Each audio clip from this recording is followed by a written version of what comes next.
바울은 자신의 사역 여정의 가장 어두운 골짜기를 이제 보내야 했고, 고린도 교회와의 그 긴 그 갈등과 어려움에 제가 볼 때 한 2, 3년 걸렸을 것 같아요. 그 갈등을 해결하는데, 그런 긴 시간을 이제 지나서 이제 그 갈등이 마무리됐고, 그리고 이제 본인이 이제 예루살렘으로 돌아가는 그런 와중에 이 편지를 썼습니다.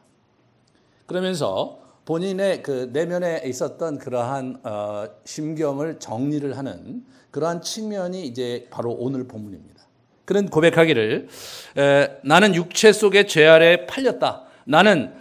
우리는 율법은 신령한 줄 알거니와 나는 육신에 속하여 죄 아래 팔렸다. 이분은 율법에 관한 한 나는 흠이 없는 자라고 자기가 갈라디아서에서 자기를 소개했습니다.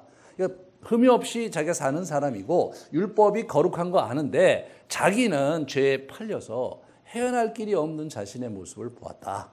그렇게 고백하면서 자신의 심경의 어려움을 계속해서 이제 토로하고 있는 것을 봅니다. 이렇게 오늘 본문을 보시면 내가 행한 17절에 보세요. 내가 행하는 것을 내가 알지 못하노니 곧 내가 원하는 것은 행하지 아니하고 도리어 미워하는 것을 행한다. 우리 19절에 보시면 17절, 17절 이제는 그것을 행하는 자가 내가 아니요 내 속에 거하는 죄다.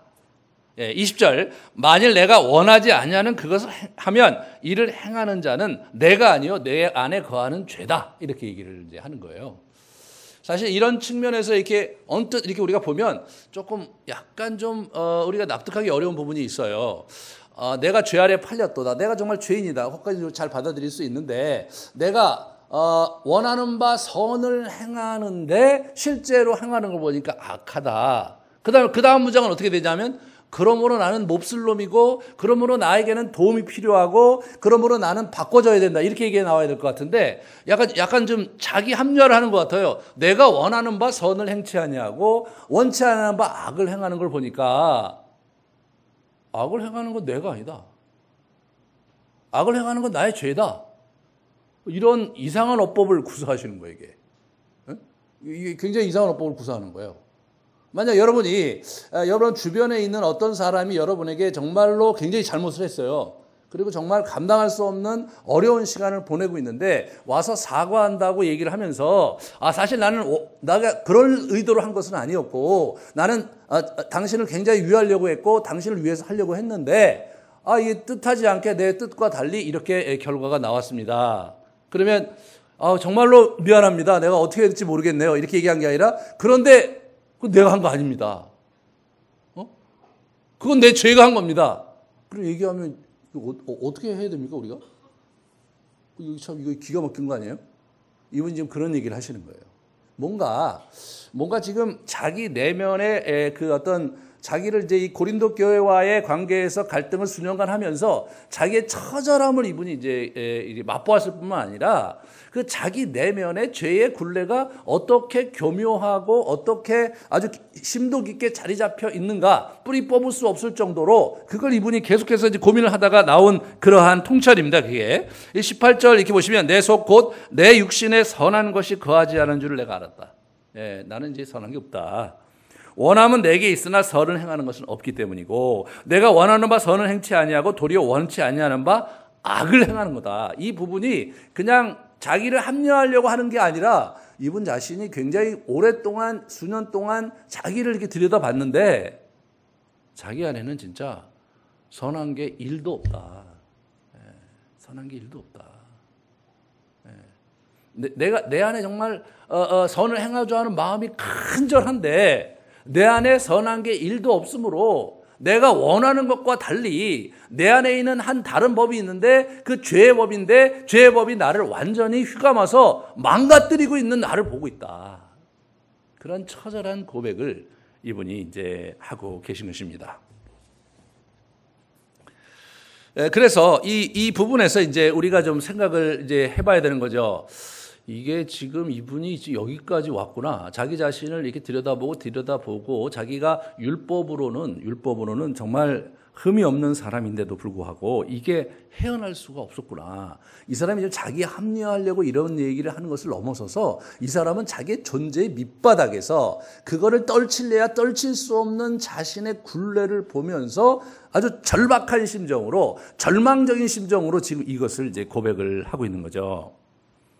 21절에 보세요. 그러므로 내가 한 법을 깨달았노니 곧 선을 행하기를 원하는 나에게 악이 함께 있는 것이다. 내 속사람으로는 하나님의 법을 즐거워하지만 내 지체 속에 한 다른 법이 있어서 내 마음의 법과 싸워 내 지체 속에 있는 죄의 법으로 나를 사로잡아 오는 것을 보는도다.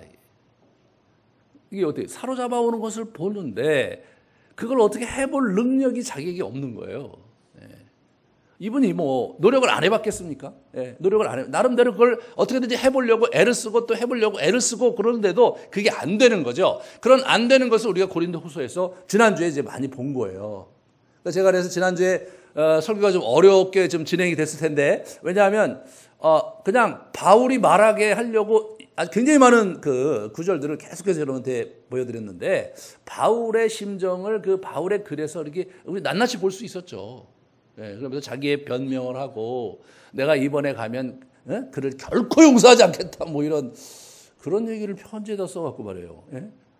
그래갖고 그 하지 말았어야 될 얘기잖아요. 내가 가서 만나서는 그 사람하고 단단히 한번 얘기해 보겠다 뭐 이런 정도로 써야지 용서하지 않겠다 이렇게 얘기를 쓰면 그럼 이분이 사도로서의 자기 지금 사도권을 자기가 막 이렇게 방어하고 있는 그 와중에 진짜 사도가 아닌 게 확실하게 증거가 되는 이런 형태로 이게 일이 진행될 정도로 이분의 내면이 완전히 무너진 거예요, 이게.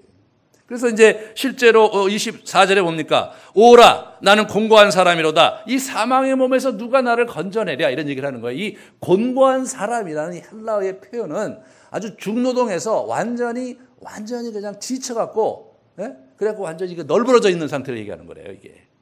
그러니까 완전히 뭐 너무나 자기 나름대로 그걸 어떻게든지 해결해 보려고 자신의 죄성을 극복해 보려고 이리 해보고 저리 해보고 이 사람이 율법으로 흠이 없었으니까 이 사람이 뭘 해야 될지 왜 모르겠습니까? 근데 그런 거를 계속해서 하고 나름대로 그쪽에 공부도 많이 했고 훈련도 많이 했으니까 그걸 하려고 했는데 대책이 없는 거죠, 대책이.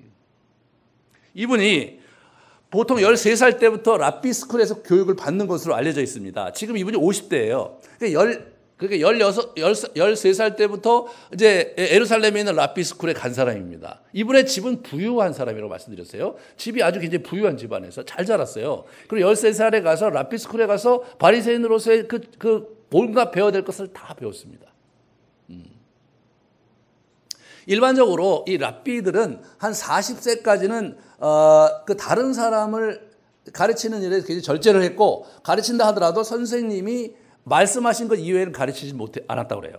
그렇게 금해졌는데 40이 넘으면 선생님이 가르친 것 플러스 자기가 이제 깨달은 것을 더 전할 수 있는 그런 형태로 이 사람들이 아주 엄격하고 철저하게 훈련을 받은 사람들이거든요. 그러니까 일반 사람들과는 완전히 다른 거예요. 그러니까 이분이 자기 나름대로 자기의 그 죄성을 극복해 보려고, 더군다나 이분이 지금 예수를 믿고 있잖아요. 그러니까 이게 뭘 해보려고 하는데 안 되는 거죠. 이분은요, 예루살렘에서 만약 그대로 살았다면 이런 어려움을 겪지 않아도 됐을 것 같아요. 그러니까 예루살렘에 이분이 부유하게 살았고 자기 이제 랍비니까, 그리고 이제 그 규례에 따라서 일주일에 2번씩 금식하고 안식일에 가서 이제 회당에서 가르치고 정기적으로 하루에 2-3차례씩 성전에 가서 기도하고 늘 말씀 보고 그다음에 가르치고 뭐 이런 일들을 계속 하고 있었다고 우리가 한번 상정을 해보면 이분의 그런 어떤 그 성향으로 봐서 율법을 철저히 지키면서 그 리듬을 타면서 이렇게 흔들림 없이 평생을 살았을 수도 있는 사람이죠. 그래서는 그 사람의 내면이 드러나질 않죠. 우리도 인생을 살아가면서 우리가 이제 이렇게 충분히 자기가 이렇게 통제할 만하고 충분히 자기가 마음에 그것을 품을 만하고 이제 그런 일들을 겪을 때는 우리가 흔들리지 않죠. 그 정도는 능히 이렇게 할 수 있는데 우리 인생이 꼭 그렇게만 되는 게 아니잖아요. 그러니까 완전히 이제 우리가 감당할 수 없는 그 외적인 압력과 또는 내부의 다른 사람의 갈등과 가정의 여러 어려움들을 이게 경험할 때면 그리고 자기가 그것을 핸들할 수 있는, 통제할 수 있는 수준을 넘어서 가면 비로소 자기 안에 감추어졌던 자신의 본성이 이렇게 확 드러나는 거죠. 이게 확 드러나는 거예요. 이게 그렇지 않습니까? 이게 사랑하는 두 남녀가 둘이 이렇게 이제 그 서로 사랑하고 그러다가 이제 이렇게 해갖고 연인으로서 이제 지내다가 아주 아름답게 결혼을 했단 말이죠. 그리고 잘 지내다가 뭐 서로가 정말 너무나 사랑하고 너무나 로맨틱하게 좋은 시간을 많이 보내다가 사실은 두 사람의 갈등이 생기거나 어떤 어려움이 생길 때 둘이 폭발을 하면 그때 비로소 그 사람의 밑바닥을 보잖아요, 우리가. 그리고 자기 자신의 밑바닥을 본단 말이에요. 그럴 때 우리가 소스라치게 놀라죠. 와, 내가 이런 사람이구나. 네, 정말 내가 내 안에 뭐 아내를 사랑한다고 하는데 내 안에 그런 사랑은 1도 없는 놈이구나. 굉장히 이기적인 놈이구나. 뭐 이런 거를 비로소 이렇게 자각하게 되는 경우가 있어요. 그러니까 이분이 지금 그런 상태인 거예요. 자기는 뭐 나름대로 쭉 배웠고 신학적으로도 자기가 연구도 많이 하고 이미 여러 편의 그 서신서들을 썼거든요. 그렇지만 이 고린도 교회와 이게 얘기를 하는 과정에서 자신이 감당할 수 있는 수준을 넘어선 거예요. 바나바의 관계에서 자신이 감당할 수 있는 그 어떤 바운더리를, 어떤 그 수준을 넘어간 거예요. 바나바를 용납할 수가 없는 거예요. 마가를 용납할 수가 없는 거예요. 그러면서 이미 이 사람의 내면에 있는 본성이 막 꿈틀대면서 이제 올라오는 거죠. 막 올라오는 거예요. 그러니까 점점점 커지는 거죠, 이게.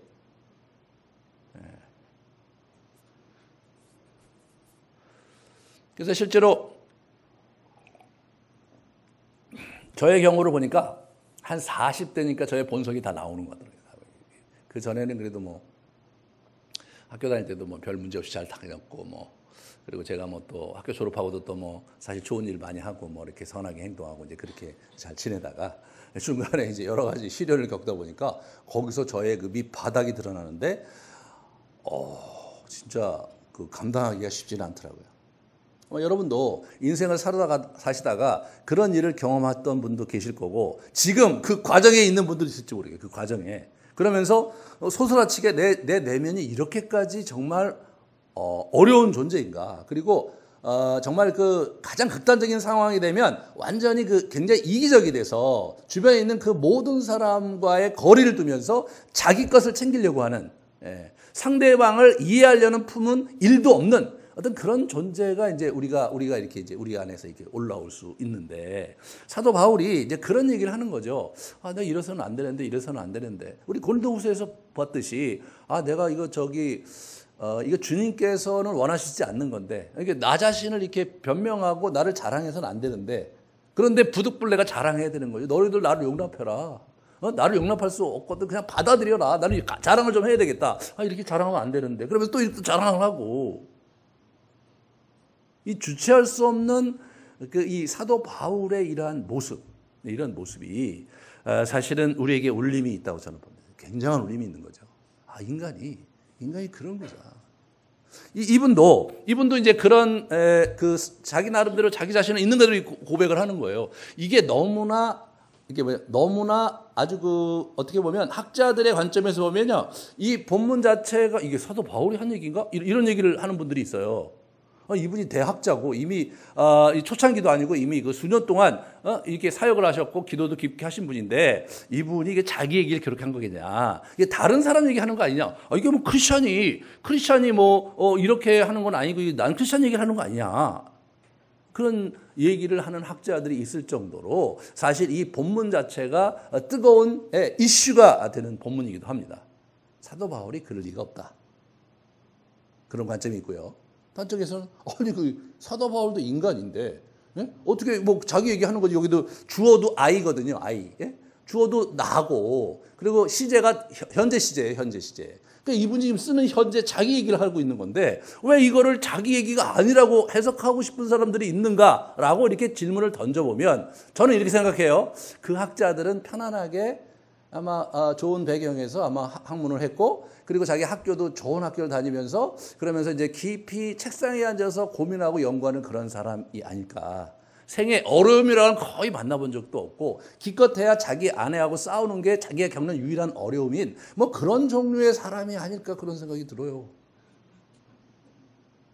네.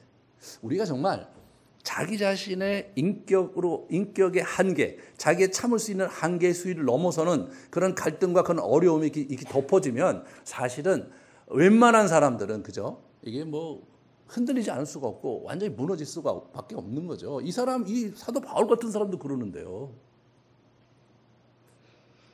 그래서 이분이 얘기하는 거죠. 나는 내 안에 두 계기가 있다. 25절에 얘기를 하죠. 그런즉 내 자신의 마음으로는 하나님의 법을, 육신으로는 죄의 법을 섬긴다. 그게 결론이에요. 이분의 결론이에요. 그러니까 나로서는 대책이 없는 게 내 안에 두 개의 법이 있다. 하나님의 법을 따르고자 하는 나와 이 죄의 법을 따르고 있는 나. 이 두 가지가 있는데 이 대책이 없다 이거예요.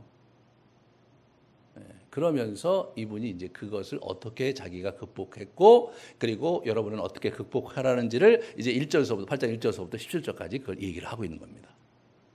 그 내용을 보면 여러분이 뭐 여러 설교에서 누차 들었고 또 이제 어떤 책을 보면서 나름대로 이렇게 들었던 그런 내용일 수 있어요. 근데 여러분 주의해야 될 게 뭐냐면 우리가 감당할 수 없는 어떤 그런 내면의 어려움과 영적인 그런 어려움을 이렇게 어려움 속에 푹 들어가잖아요. 들어가서 한동안 있다가 그리고 이제 그것이 이제 외적으로 이렇게 잦아들 수 있죠. 이제 상황 자체가 이제 뭐 나름대로 뭐 잘 되든 안 되든 이제 상황은 어떻게든지 가다 보면 종료가 되는 시점이 있는 거니까 그죠? 종료가 되고 나면 그냥 그 상황이 지나갔기 때문에 내 마음도 그냥 잦아든 이런 정도의 수준이라면 다음번에 또 다른 문제가 생길 때 이것이 겹쳐서 같이 올라갑니다. 이게 처리가 안 되고.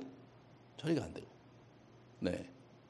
그러니까 우리 인간이 경험의 영역이라는 것은 아주 특이해서 그래서 그거를 어떤 긍정적인 경험은 긍정적인 경험대로, 부정적인 경험은 부정적인 경험대로 그거를 잘 우리가 성찰하면서 자기 안에서 그거를 이제 체계화하고 원리에 맞춰서 그거를 정돈을 하고 생각은 생각대로, 감정은 감정대로 그것을 가지런히 이렇게 다져야 어떻게 됩니까? 그 다음 스텝으로 가는 거예요. 사람이 인생을 오래 산다고 통찰이 깊은 건 아니잖아요. 그것을 자기가 통합해내고 그것을 자기가 충분히 자기 안에 소화해내면서 그 다음 스텝을 가고 그 다음 스텝을 이렇게 디뎌야 그래야 이분의 그 통찰이 이게 깊어지는 거고 자기 삶에 대한 이해가 깊어지는 거고요. 신앙도 마찬가지입니다. 신앙도 자신의 신앙 경험을 자기가 잘 정리하고 그것을 딛고 일어서는 것을 우리가 배워야 그 다음 스테이지로 넘어가는 겁니다. 우리가 영성훈련을 하지만 하나님을 경험한다는 것 자체가 사실은 그게 뭐냐는 거예요. 그죠? 어떤 분은 뭐 환상을 만났다고 그러고 어떤 분은 뭐 하나님 음성이 들렸다고 그러고 어떤 분은 뭐 가슴이 뜨겁다고 그러고 뭐 여러 가지 얘기를 우리가 들어요. 그런데 그게 뭐냐 이거예요. 그리고 나는 그러면 왜 그런 경험이 없냐 이거예요. 왜 그런 경험이 없냐. 왜 저분은 저러냐. 그러면 또 뭐 저분은 은사가 있으니까 그렇고 뭐 저분은 특별히 하나님이 쓰시려고 그러니까 그렇고 뭐 그럼 나는 뭐 은사도 없고 쓰지 않으려고 그러시는 거냐? 뭐 굉장히 복잡한 문제들이 자기 안에 이렇게 도사리게 이렇게 되는 거예요. 근데 그런 혼돈 속에서 자기가 길을 찾아서 하나하나 정리하면서 헤치고 나와야 우리가 그 다음으로 가는 겁니다. 우리는 이렇게 생각해요. 하나님께서 우리가 열심히 기도하고 그리고 기다리면은 언젠가는 뭐 거기 데려가 주시겠지 이렇게 막연히 생각하는데 그런 식의 관계가 이제 성경에서 가르치는 관계가 아니고요. 인격적인 관계라는 거예요. 인격적인 관계라는 것은 우리가 지정의가 전체가 동의하고 이해하고 받아들인 상태에서 그 다음 스텝을 가고 그 다음 스텝을 가고 그런 식으로 하나님께서 우리를 이끌어 주시는 것이 일반적이다. 예외적인 경우 있죠. 예외적인 갑자기 뭐 하나님 나타나셔서 가령 바울 같은 경우 확 이제 네가 빗박하는 예수다 이렇게 말씀하시고 이제 그런 경우는 예외로 하고요. 그런 경험을 하시는 분들은 뭐냐면 예외적인 인생을 사시는 분들이에요. 제명에 못 죽으시고 고생 많이 하시고 이제 그렇게 하나님 나라에 특별하게 이렇게 사용하시려고 하신 분들을 그렇게 특별하게 부르셔서 사용하시는 거니까 그걸 뭐 여러분과 저의 삶에 그걸 대입하면은 일이 복잡해져요. 그렇게 하지 마세요. 그거 뭐 좋은 것도 아니고. 중요한 건 뭐냐면 우리가 소소하게 일상에서 묵상하다가 경험하고 만나는 하나님 있잖아요. 우리가 신앙생활을 어떻게 해야 될지 모르고 긴장하고 이건 어떻게 생각해야지? 이럴 때는 어떻게 해야지 내가 하나님께 바로 쓰는 거지? 이런 고민들이 있단 말이죠. 그런 고민들이 하나하나 이게 다지고 가는 거더라고요. 이게 다지지 않고서는 그 다음으로 갈 수가 없는 거예요. 여러분, 동양 종교와 다른 거예요.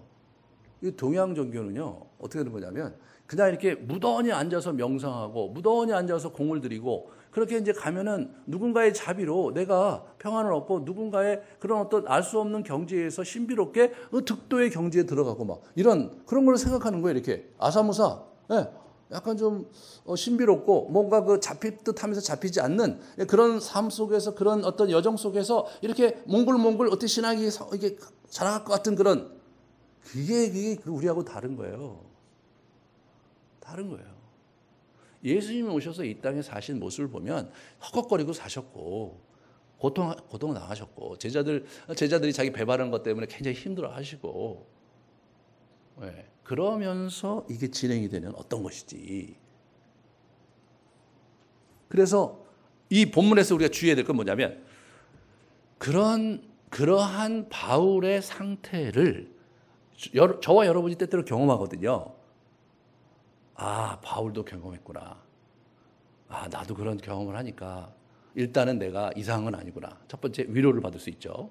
그러고 나서 바울도 그랬는데 나도 뭐 그럴 수 있는 거지. 그렇게 하고 툴툴 털어버리면 그러면 아무런 도움이 안 되는 거예요. 약간의 위로는 돼도. 그게 뭐냐면, 그런 상황에서 바울이 그러면 어떻게 다음 스텝으로 갔느냐, 이런 부분들을 우리가 정리를 해야 되는데, 그러니까 그냥 이런 경험을 안 했을 때의 어떤 이론과 원리에서 정리하는 것과 실제로 이것을 자기가 경험했을 때의 그거를 하는 것과는 굉장히 다르죠. 굉장히 달라. 운동 같은 게 마찬가지잖아요. 운동이 뭐 보면 빨리 알고, 책 보면 다 알고, 이게 이제 유튜브 같은 거 보면 어떻게 다 알고, 뭐 이렇게 기본적인 뭐 크랭크라든가 이런 기본적인 그런 동작을 보면 다 할 수 있을 것 같지만, 막상 자기가 이걸 하면은 자기 자세가 이게 제대로 나오는지가 사실은 굉장히 이제 이상하게 옆에 있는 분이 봐주기도 하고, 계속 한 달, 두 달을 해도 그 자세가 안 나오고, 그런 거를 우리가 경험하잖아요. 그래서 계속 얘기를 하는데 그 코치가 막 계속 얘기를 한단 말이에요. 얘기를 하는데 처음에는 그게 안 들려. 그게 무슨 말인지 잘 모르겠어. 뭐 뒷다리 어떻게 힘을 주고, 뭐 근육을 이렇게 하고, 시선을 얼로 보고, 자세는 이렇게 하고, 그걸 쭉 얘기를 하는데 처음에는 잘 안 들리는데, 계속 우리가 훈련을 하다 보면 그분이 얘기하시는 게 이거구나. 이 상태가 그분이 얘기하시는 자세였구나. 그래서 서서히 체득하게 되잖아요. 그러니까 이게 이제 뭐냐면, 이론과 실제가 같이 가야 어떻게 됩니까? 그래야 이제 굉장히 아주 양질의 자세와 운동 효과를 거둘 수 있듯이, 이것도 마찬가지입니다. 이게 머리로 안다고 되는 게 아니라 이게 체득해야 되는 거예요. 자, 이분이 이제 우리에게 그런 원리를 어떻게 제시하는지 같이 좀 이렇게 정리를 해봤으면 좋겠습니다. 이분은 뭐냐면, 첫 번째 이게 선언이 뭐냐면 8장 1절에 예수 안에 있는 자에게는 결코 정죄함이 없다, 이런 얘기부터 꺼내는 거예요. 내 안에 두 개의 법이 있다. 하나님의 법을 즐거워하고 바라는 나와, 그리고 죄의 법에서 허덕이고 견딜 수 없는 나 둘이 있다. 두 개 있다 이거예요. 그러면 어떻게 됩니까? 일단 나는 죄인이잖아요, 경험적으로. 그런데 이분이 어떻게 얘기하는 거냐면, 정죄가 없다.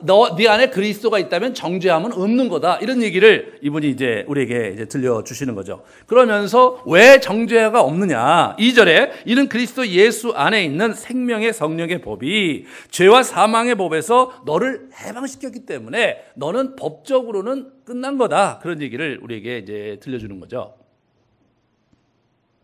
그럼 그걸 어떻게 하셨느냐? 그게 3절과 4절에 나오는 거예요. 그건 뭐냐면, 율법이 육신으로 말미암아 연약하여 할 수 없는 그것을 하나님은 하시나니 곧 죄로 말미암아 자기 아들을 죄 있는 육신의 모양으로 보내어 육신의 죄를 정하사 육신을 따르지 않고 그 영을 이렇게 따라 행하는 우리에게 율법의 요구가 이루어지게 하려 함이라. 뭐 굉장히 읽다 보면 잘 안 들어오실 거예요. 이게 무슨 말인지. 그냥 좋은 말이다 이렇게 안 들어오실 거예요. 그러니까 이제 여기서 얘기하는 율법, 법 얘기 나요. 오늘 보면 이 본문에 7장에 법도 나오고 율법이 나오는데 여러분 법과 율법은 같은 비슷한 우리나라 말로 비슷한 말인데 실제로는 달라요. 이게 율법은 모세 오경을 지칭하는 그러한 대명사로 쓰였어요. 법이 우리가 알고 있는 법이에요. 율법은 모세 오경을 얘기하는 거예요. 그러니까 이분이 모세 오경 전문가거든요. 율법에 대해서 얘기하는 거예요. 그러므로 뭐냐면 율법이 육신으로 말미암아 연약하게 할 수 없는 그것을 율법을 자기가 지켜봤는데 우리의 육신의 연약함 때문에 율법의 조항을 아무리 하려고 해도 겉보기에는 그걸 다 흠없이 지킬 수 있을지 모르지만 그것이 우리의 죄를 없이 하지는 못하더라. 그게 이분의 얘기인 거예요. 그런데 율법이 우리의 죄를 없이 할 수 없었는데 그걸 누가 하냐면 하나님께서, 그죠? 하나님께서 그거를 하신 거죠. 네? 그래서 이제 하나님이 어떻게 하셨느냐? 자기 아들 예수 그리스도를 보내셔서 율법이 요구하는 바 그 죄의 대가를 대신 이분이 지셨다는 거죠. 그래서 실제로 우리가 죄를 졌는데, 인간이 죄를 졌는데 그 죄의 대가는 죽음이거든요. 그 죽음인데 그 죄의 대가를 이분이 대신 지셨단 말이죠. 그렇게 함으로써 우리를 어떻게 되냐면 우리가 이제 더 이상 죄에 대해서는 상관이 없는 그런 사람이 됐다. 그런 얘기를 합니다. 여기서 우리가 이제 두 가지를 생각해 봐야 돼요. 이제 그 7장 1절과 4절을 가만히 이렇게 보세요. 7장 1절과 4절을 이렇게 보시면 형제들아 내가 법 아는 사람들에게 말하는 여기서 얘기하는 법은 일반적인 법이에요. 그들은 그 법이 사람이 살 동안만 그를 주관하는 줄 알지 못하느냐. 그런 거죠. 그죠? 법이 이제 있는데 그 사람이 죄를 지었어요. 저 사람이 사람을 죽인 혐의점이 있어. 그래서 이제 검사가 수사를 하면서 이 사람을 이제 그 소송을 하려고 이제 준비를 한단 말이죠. 그런데 그 사람이 죽었어. 그럼 어떻게 됩니까? 그 죄는 있지만 죽었으니까 공소권 없음이잖아요. 공소권이 없으니까 그냥 끝나는 거예요. 그 사건 자체가 그냥 무효화되는 거예요. 왜? 당사자가 없으니까. 지금 그 얘기를 이분이 하시는 거예요. 사람이 살 동안만 그를 주관한다. 그러면서 제가 생략한 2절과 3절에 어떤 한 여자를, 결혼한 여자를 얘기하는 거예요. 그 여자가 결혼했을 때는 그 남자에 속해 있어서 결혼한 상태에서 다른 남자와 연합을 하면 그 사람이 가늠한 건데 만약 그 남편이 죽었다면 이 사람이 다른 사람과 연합한다고 해도 그것은 가늠이 아니지 않냐 라고 얘기하면서 그리스도께서 그렇게 하셨다는 걸 얘기하는 거예요. 그러니까 여기서 이제 우리가 한 가지 봐야 될 건 뭐냐면 우리가 그리스도께서 돌아가심으로 해서 우리가 이제 우리의 과거의 그 죄의 굴레에서 우리를 벗어나겠다. 법적으로 대가가 지불됐으니까 벗어나겠다는 거예요. 거기서 끝나는 게 아니에요. 우리가 그리스도와 연합한 자가 되는 거예요. 거기까지 가야 되는 거예요. 그러니까 우리가 그리스도와 연합한 자가 돼서 그리스도와 내가 새로운 형태의 열매를 향해서 생명의 열매를 향해서 의의 열매를 향해서 가야 되는 존재예요. 우리가. 그 얘기를 이제 이렇게 하는 겁니다. 그런데 여기서 한 가지 우리가 좀 짚고 넘어야 될 것이 예수님이 여러분과 저도 잘 모르는 한 번도 가보지 않은 그러한 그 예루살렘에서 이제 옛날에 돌아가셨는데 유대인을 위해서 돌아가셨다. 그럼 우리 납득할 수 있어요. 그죠? 유대인을 위해서 돌아가셨다. 그럴 수 있지. 하지만 유대인도 아니고 시대도 완전히 건너떠서 2000년 전에 그분이 어떻게 여러분과 저의 죄를 대속해서 돌아가셨다고 할 수 있는가? 그게 정말 유효한가? 뭐 그런 주장은 있을 수 있죠. 이런 질문을 던질 수가 있어요. 그런 질문을 누가 던졌느냐? 제가 생각 이방인들이 많이 생각했던 것 같아요. 그래서 이분이 사도 바울이 그 얘기를 5장에서 먼저 꺼냈어요. 5장에서 무슨 얘기를 하는 거냐면 이분이 아담과 예수 그리스도를 구분해서 얘기를 합니다. 자 보세요. 한 사람으로 말미암아 죄가 세상에 들어오고 죄로 말미암아 사망이 들어왔다. 한 사람은 아담이에요. 창세기 3장이 아담으로 말미암아 세상에 죄가 들어왔고 결과가 뭐냐면 사망이에요. 여러분 사망은 워낙 인간의 것이 아니었어요. 창세기 1장 2장에 보면 인간은 영원히 사는 거예요. 그런데 죄가 들어와서 우리가 죽게 돼버린 거예요. 그래서 그 사망이 모든 사람에게 왔다 이거예요. 우리는 어떻게 아담의 죄가 우리에게 왔는지 그 메커니즘, 그 경로를 알 수가 없어. 어떤 원리에서 그게 왔는지 알 수가 없어. 근데 결과는 분명해. 죽어 우리가. 이분의 노법이 뭐냐면 너희가 죽는다. 그거 왜 죽냐? 아담이 죄를 범해서 사망을 이 땅에 가져오게 해서 너희가 죽는 거다. 그러면 어떻게 됩니까? 결과는 우리가 동의가 되는데 그 왜 아담이 한 죄를 내가 그걸 져야 되는 거야? 이런 질문을 안 할 수가 없는 거죠. 그런 질문을 안 할 수가 없어요.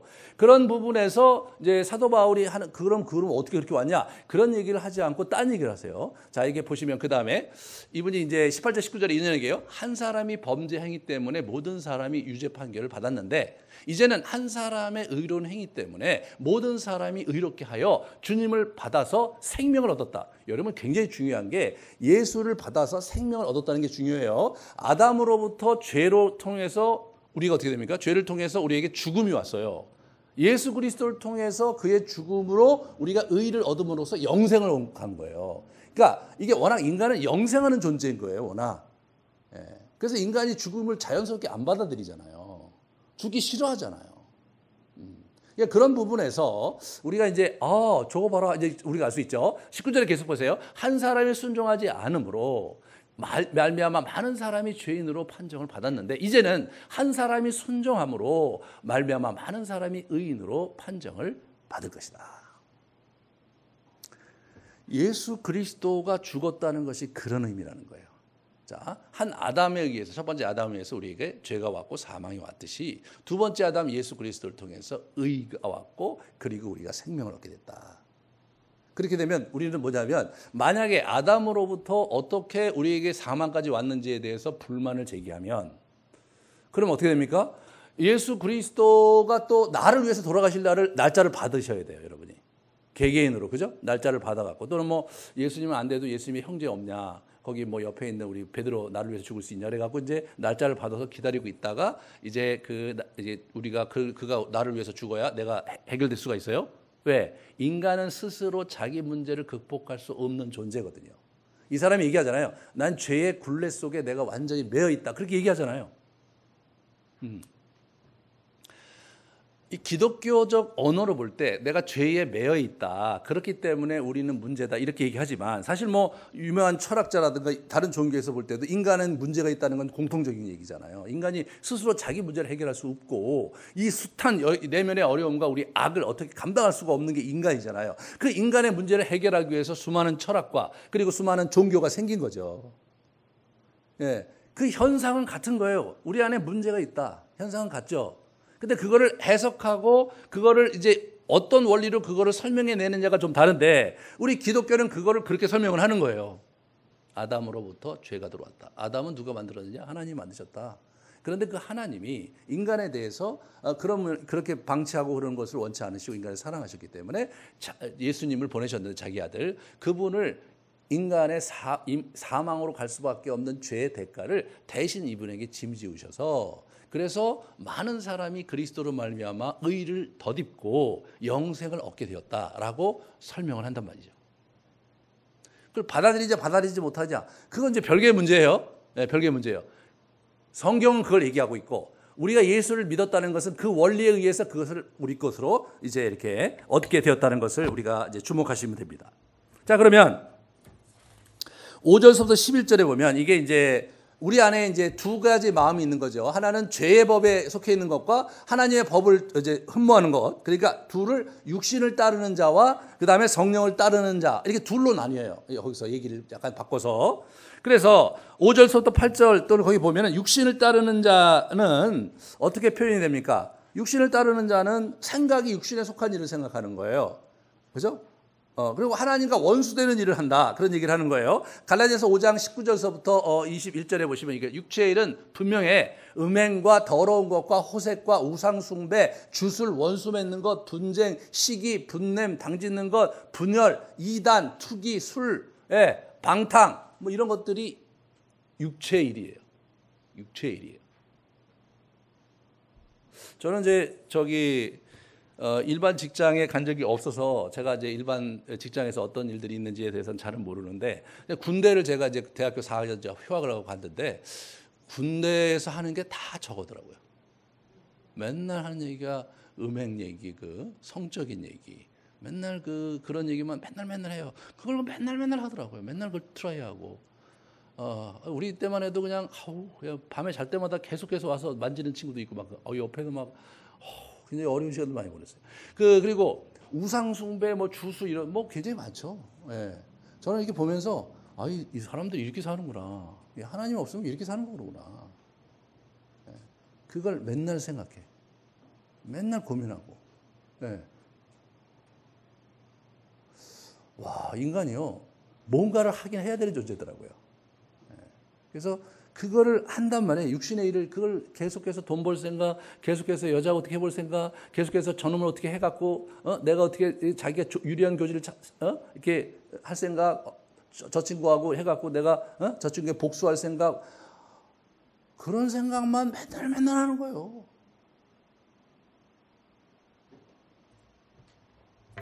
그게 육신의 일입니다.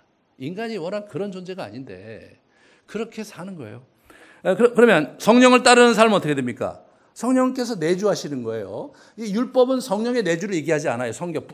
구약은 성령의 임재를 얘기하지 내주를 얘기하지 않아요. 그런데 예수 그리스도가 우리에게 오심으로써 어떻게 되냐면 우리가 죽었어요. 우리가 죽었어요. 법적으로. 그러니까 이제 이분이 우리 안에 들어와서 내주하실 수 있게 된 거죠. 그러니까 우리가 죽었다는 게 법적으로 죽었다는 거예요. 이거 살아있는데요. 그죠? 실존적으로는 살아있어, 우리의 육신이. 근데 법적으로 죽었어요. 법적으로 예수님께서 대신 죽었기 때문에 우리는 법적으로 죽은 거예요. 그러니까, 만약 어떤 사람이 나한테 와서 이제 내가 잘못한 죄 때문에 이제 이렇게 문제를 제기하잖아요. 하나님 앞에서. 그죠? 뭐 세상 법정에서 충분히 가능하지만. 그런 문제를 제기할 때, 하나님이 이렇게, 야, 천사 가져와 봐라. 그 친구, 저 기록부 가져와. 가는데, 이 죽었네. 하나님 그러시죠. 이 죽었어. 공소권 없다. 그렇게 되는 거예요, 이게. 그러므로 우리에게 정죄함이 없다는 거지. 우리가 죄가 없다는 얘기가 아니에요.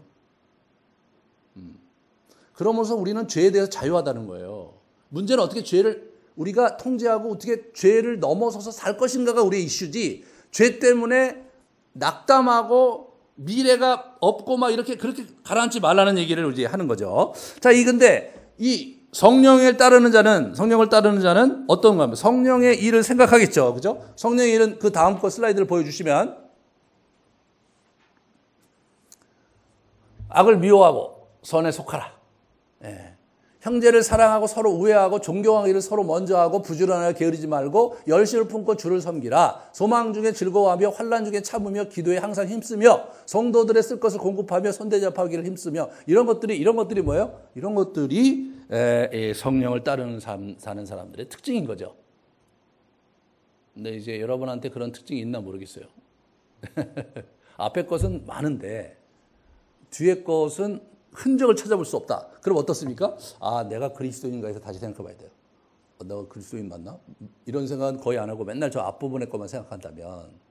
그런데 그리스도인은 어떻게 되는 거냐면 앞부분에 거 없고 저거만 있는 게 아니라 앞부분에 거 여전히 있는데 계속해서 여기 있는 저런 덕목들이 자기 안에서 나 이걸 해야 되는데 이것도 해야 되는데 이거 어떻게 하지? 나는 이게 너무나 부끄럽고 뭐 이런 어떤 갈등, 그런 갈등이 있는 것은 그게 그리스도인의 특징인 거예요. 그 갈등이 우리 안에 있다는 것은 우리 안에 성령께서 계시다는 거거든요. 성령의 소욕이 계속해서 우리를 이게 도전한다는 것을 의미하는 거거든요.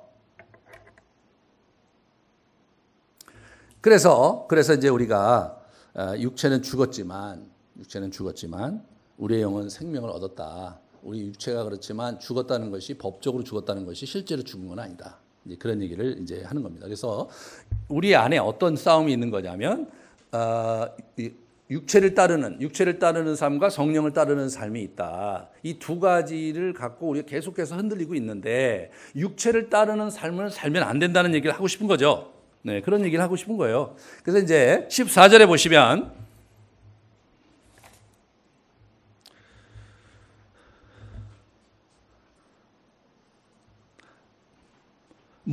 그죠? 하나님의 영으로 인도함을 받은 우리는 곧 하나님의 아들이다 이렇게 얘기하면서 새롭게 이제 육체를 따라서 살지 않고 그것을 넘어서서 살 것에 대해서 이제 이렇게 우리에게 얘기를 이제 하는 겁니다.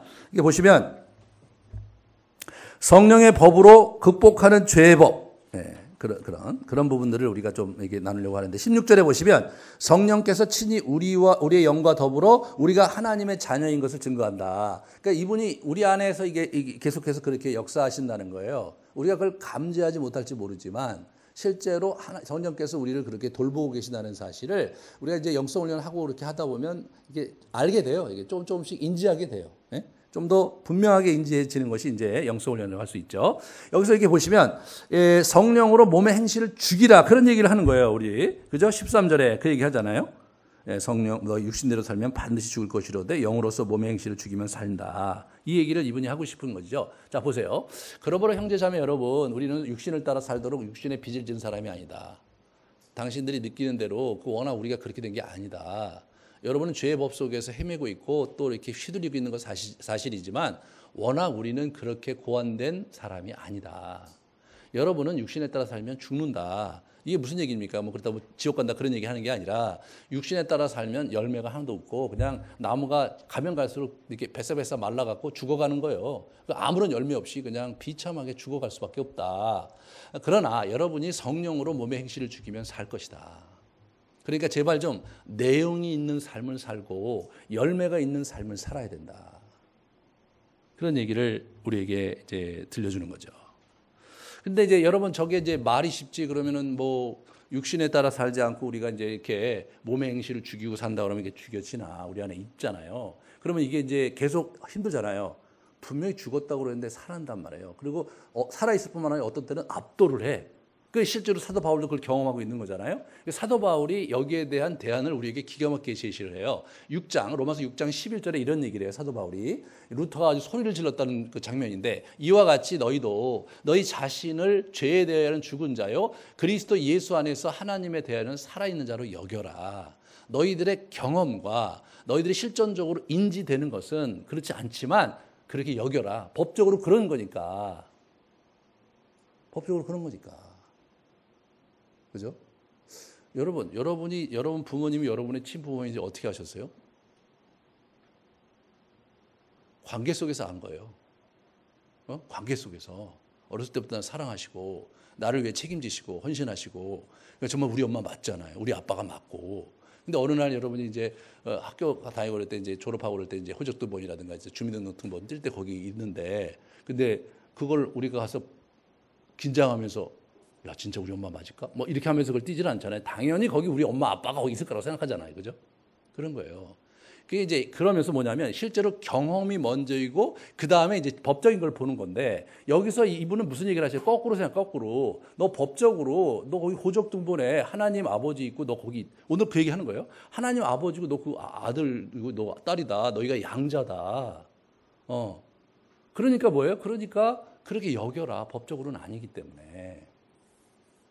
그러면 여기면 어떻게 되나? 여기면 뭐 여기는 게 뭐 대단한 거 아니 대단합니다. 자기의 정체성을 그렇게 가지고 그것을 실제화하는 그런 형태로 우리 인생을 살아가는 거. 이게 나는 지금 예수님 안에서 내가 새로운 삶이 얻었고 내가 영원한 생명을 얻었는데 이게 나한테 흔적이 남아 있고 여전히 죄의 굴레 속에 있는 육신이 있기 때문에 이런 거지라고 생각하면서 내 육신을 바라보면서 절제하고 아유 또 그러는구나. 이제 그러고 이렇게 하면서 자기가 가야 될 길을 가는 것이 그게 마땅한 거예요. 근데 그 인식이 없으면 그 정체성이 없으면 자꾸 휘둘려요. 아유 내가 뭐 잘할 수 있겠어? 하나님께서 나를 도우시는 게 맞아? 나는 왠지 그리스도인으로서는 부적합한 자 아닌가?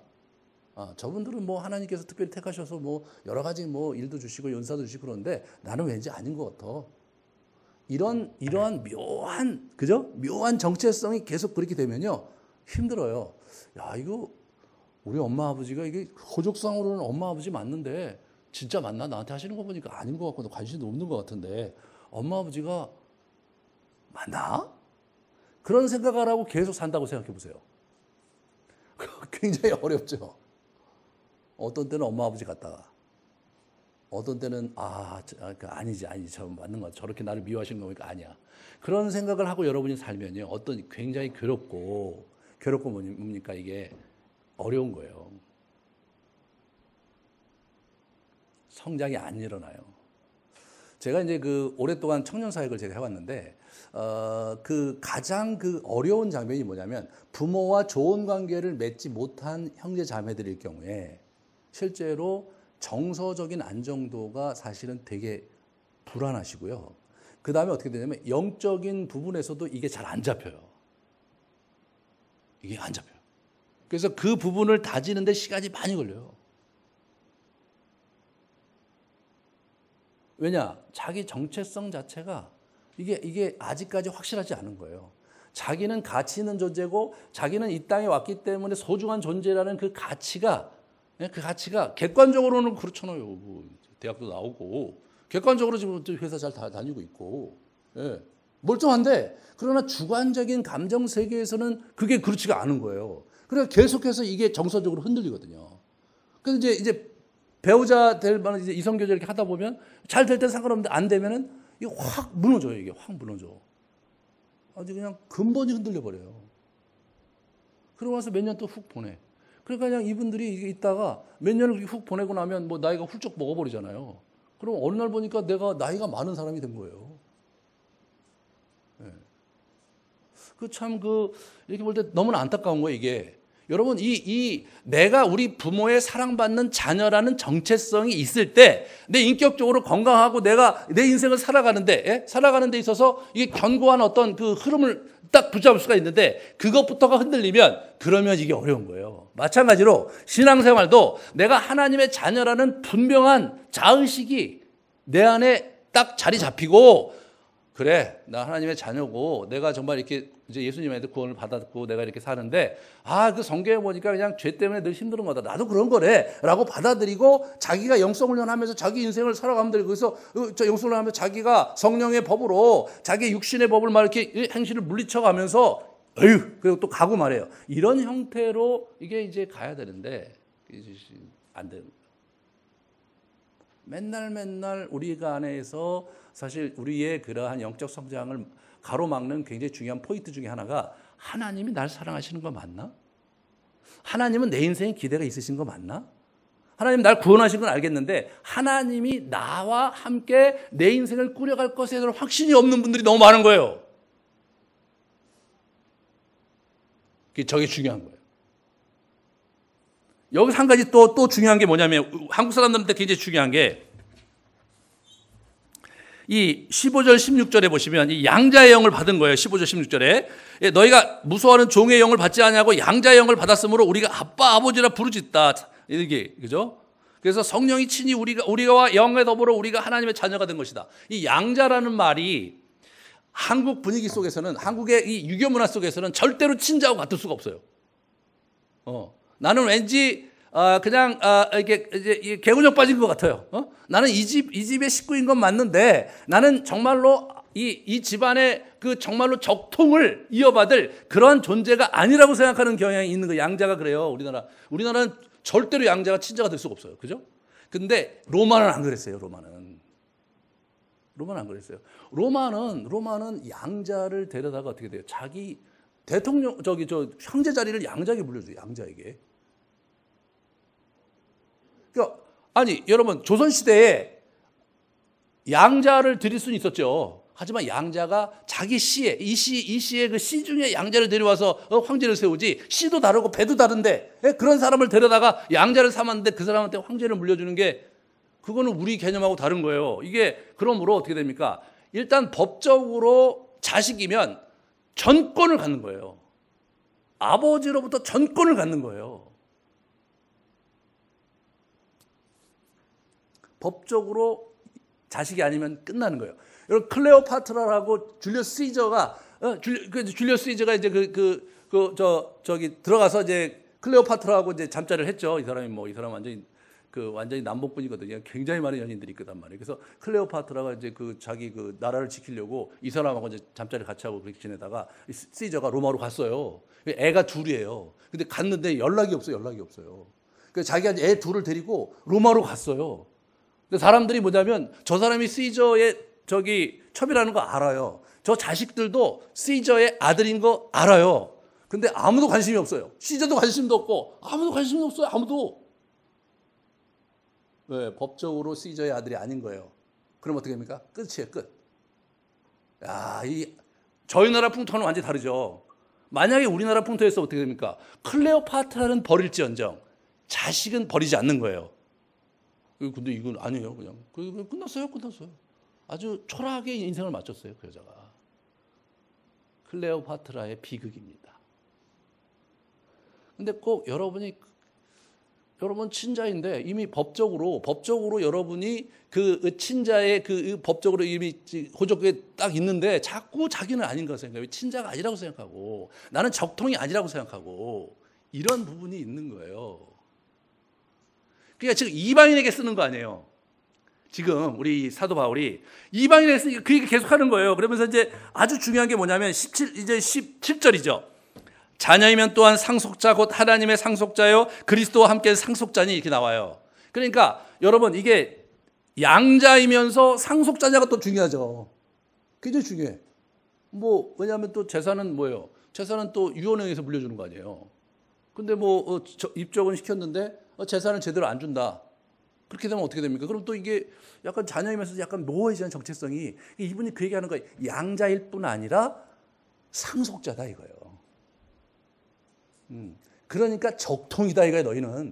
너희가 비록 로마인이지만 예수 그리스도 안에서 양자 됐고 그래서 하나님을 아버지라 부르게 됐을 뿐만 아니라 적통을 잇는 이런 정체성을 주는 거예요.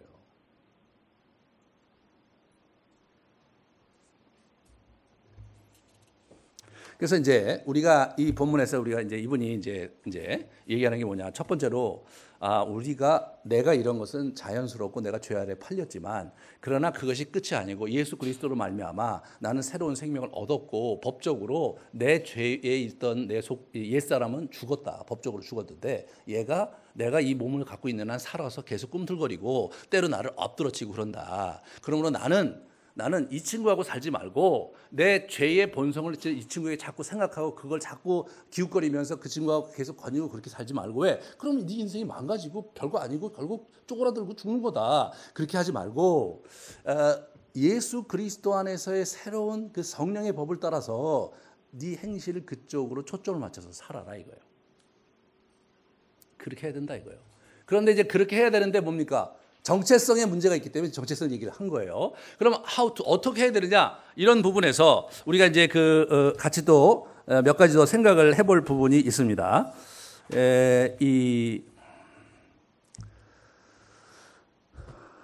성령의 도우심으로 그죠? 이게 보면 우리가 그리스도와 함께 왕노릇 한다는 얘기가 나오네요. 왕노릇. 우리 로마서 6장 1, 2절 그걸 볼까요?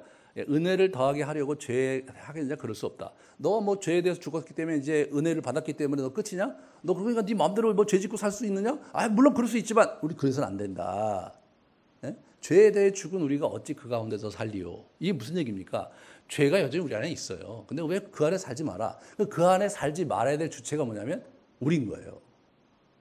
그 다음에 그런즉 어찌하여 우리가 법 아래 있지 아니하고 은혜 아래 있으니 죄를 지으리요? 그럴 수 없다. 우리 은혜 아래에 있다고 죄가로 살면 안 된다. 우리가 법적으로 자유로워요. 우리는 뭐냐면 죄도 내가 지을 수도 있고 내가 이렇게 은혜 가운데 이렇게 생명의 법을 따라서 좋은 일도 할 수가 있어요. 그런데 내가 죄를 짓는다고 그것 때문에 치명적인 소송을 받지는 않는단 말이에요. 그렇다고 해서 야, 잘 됐다 이제 마음껏 놀자 그렇게 살겠느냐?